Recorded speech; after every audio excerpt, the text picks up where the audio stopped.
So far we've only made variables with numbers, but we can also make variables out of letters or words, and those are called strings.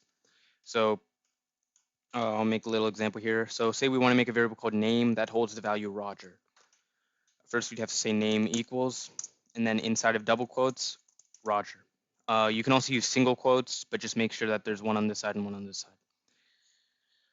Now, the variable name actually does have the value Roger. So if we were to print name, we get Roger. So that works fine. We can also add two strings together.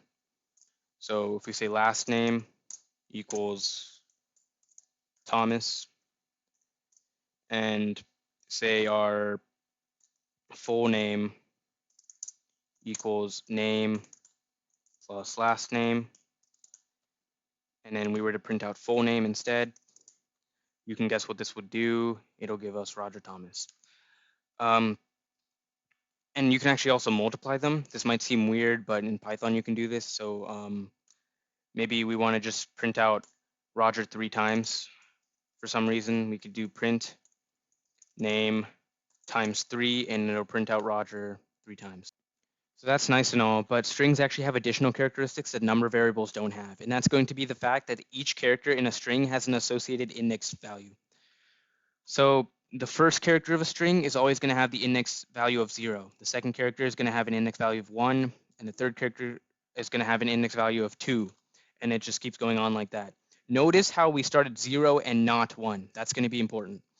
So this is going to be useful because say we wanted to get a certain character out of the string. So say we wanted to get the fourth character of the string, which is going to be E. That's located at the third index value.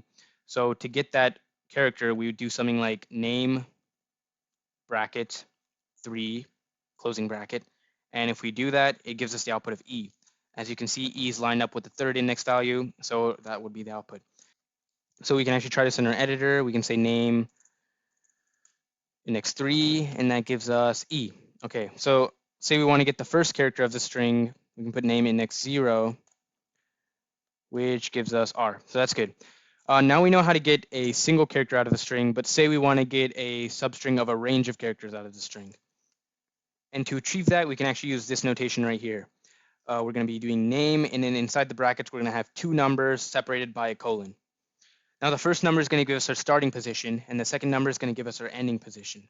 Notice down here how it says that the ending position does not include. That just means that it's going to go up to the ending position, but it's not going to include it. So if we did this, it would output GE.